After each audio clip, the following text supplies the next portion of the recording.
কারণ এমন লোক আছে যে মাসের মধ্যে একবারও মসজিদে যায় না, শুধু জুমার নামাজও পড়ে না। তাহলে বোঝেন প্রায় 45 লক্ষ কোটি বছর এক মাস নামাজ না পড়লে জাহান্নামের আগুনে জ্বলবে।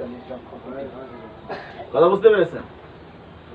তাহলে এই যদি আমাদের অবস্থা হয়, এছাড়া বাঁচার কিন্তু কোনো পথ নেই।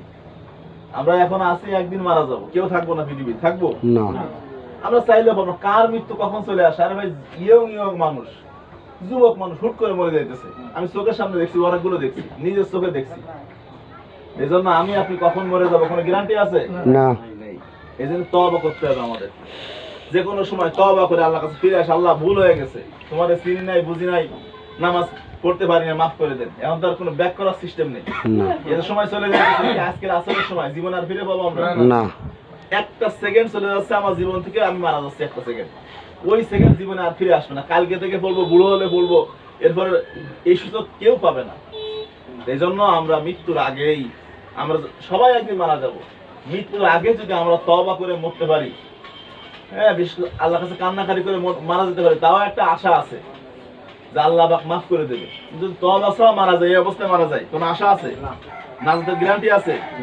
অনেক মুসলমান খুব সুন্দর সুন্দর চেহারা, ঠিক আছে, কিন্তু নামাজ পড়ে না। তাহলে আমার মুসলমান তো আছে।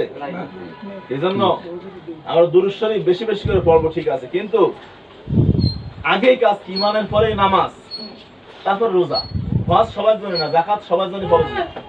যার টাকা আছে তার উপরে যাকাত ফরজ, যার টাকা আছে তার উপর হজ ফরজ। কিন্তু নামাজ প্রত্যেকের উপর ফরজ। রোজা তো বছরে একবার ফরজ, নামাজ 5 ওয়াক্ত ফরজ। আমরা এই কাজগুলো পালন করবো, আল্লাহ পাক আমাদেরকে তৌফিক দান করেন। যদি আমরা এই কাজগুলো করতে পারি, তাহলে রাসূল খুশি হবেন।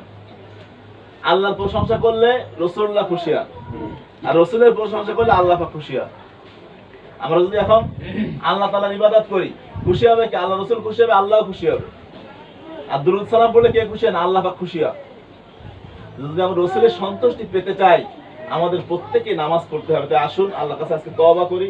আল্লাহ পাক যেন আদম আলাইহিস সালামকে আল্লাহ পাক যেভাবে ক্ষমা করেছিলেন এক নামের ওসিলায়, তিনি নবী মুহাম্মদুর রাসূলুল্লাহ, ঠিক আছে। আমরা মুসলিম জীবনে আলোচনা করি, আপনারা যাবেন এখানে, তো আমরাও আজকে সেই নামের ওসিলায় আল্লাহর কাছে ক্ষমা চাইবো, তওবা করে নেব, যেন আমাদের জীবনে আর নামাজ কাজা না করি।